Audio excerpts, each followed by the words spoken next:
नमस्कार। पवार स्टेनो में आपका हार्दिक स्वागत है।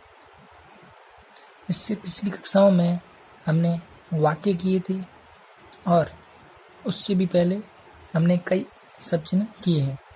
ये सब चिन्ह का तीसरा भाग है और आशा है कि आपने सब चिन्ह के पहले दो भाग अच्छी तरह से याद कर लिए होंगे और उनसे संबंधित वाक्य बनाकर उनकी प्रैक्टिस जरूर की होगी। आज हम सब चिन्ह के तीसरे भाग के सब चिन्हों को लिखना सीखेंगे। सबसे पहला सब चिन्ह है आज अब।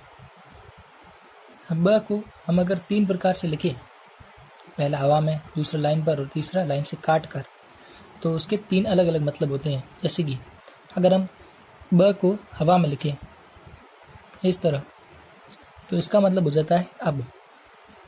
अब अगर हम अब को लाइन पर लिख दें, तब इसका मतलब हो जाएगा जब।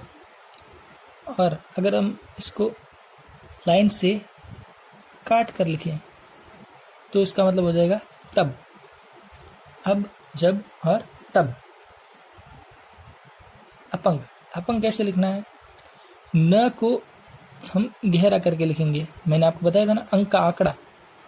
अंक के इस चिन्ह को अगर हवा में लिखें, न को गहरा करके, न को गहरा करके अगर हवा में लिखेंगे, तो इसका मतलब हो जाएगा अपंग, देगा और अड़ंगा। इसके तीन मतलब है, अपंग, देगा, अड़ंगा। और अब इसे अगर हम लाइन पर लिख दें, तो इसका मतलब होगा ढंग, ढोंग और ढोंगी। इसके भी तीन मतलब, ढंग, ढोंग, ढोंगी। और अगर इसे अब लाइन से नीचे लिख दें हम, तो इसका मतलब होगा अंग, भंग और उमंग। अब देखिए, ट को अगर हम हवा में लिखें इस तरह, तो इसका मतलब होगा छूट, छोटा। इसके दो मतलब है, छूट और छोटा। अब अगर से लाइन पर लिखते हैं, तो इसका मतलब होगा निकट और चिट्ठी। इसके दो मतलब हो गए, निकट और चिट्ठी। अब है अगर से हम लाइन से काट कर लिखें, तो इसका मतलब होगा दृष्टि और छुट्टी। दृष्टि और छुट्टी।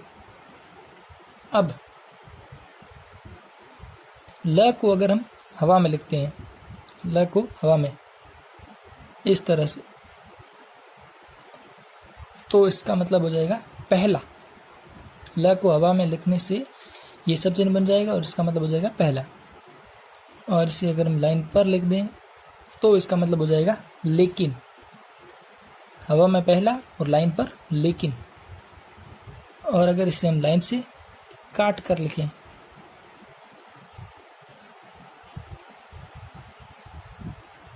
लाइन से काट कर लिखने पर इसके तीन मतलब होंगे। पहला तो हो जाएगा लोगों, दूसरा के लिए और तीसरा है लिए।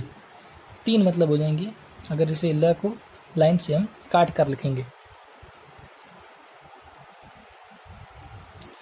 और अगर हम ल को लाइन से थोड़ा नीचे लिखेंगे इस तरह, तो इसका मतलब हो जाएगा बहल, बिहाल, बहाल और बहुल। इसके चार मतलब हो जाएंगे, बहल, बिहाल, बहाल और बहुल। और अगर हम च को हवा में लिखते हैं इस तरह, तो इसके मतलब हो जाएंगे चाह, चाहे और चाहिए। तीन मतलब होंगे, चाह, चाहे, चाहिए। और अगर हम इसे लाइन पर लिखें, तो इसका मतलब हो जाएगा ऊंचा। लाइन पर लिखने पर इसका मतलब हो जाएगा ऊंचा। और लाइन से काट कर लिखने पर इसके दो मतलब और होंगे, वो है पीछे, चोटी। पीछे और चोटी दो मतलब है, पीछे, चोटी। अब यह को अगर हम हवा में लिखें इस तरह, तो इसके तो 4 मतलब हो जाएंगे। पहला तो या हो जाएगा, दूसरा यथा, तीसरा यथार्थ और चौथा युवक। या, यथा, यथार्थ, युवक 4 मतलब हो जाएंगे यह को अगर हम हवा में लिखेंगे तो। और अगर इसे हम लाइन पर लिख दें तो इसके मतलब हो जाएगा यह।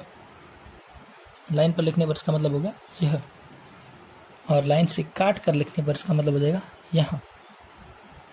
इस प्रकार से ये आपके सब चिन्हों का तीसरा भाग है।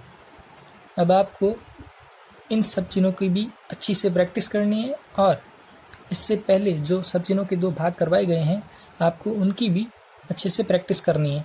और प्रैक्टिस करने का तरीका मैं आपको बता चुका हूँ। इसके अलावा जो सब अगर ये आप सब चिन्ह पूरे याद कर लेते हैं तब पूरे सब चिन्हों को एक साथ प्रैक्टिस कीजिएगा, जिसमें सब चिन्हों के अलग अलग नाम लिखने के बाद उनके चिन्ह को लिखने की कोशिश करना। नहीं तो आप अलग अलग वाक्यों में सब चिन्हों का प्रयोग करके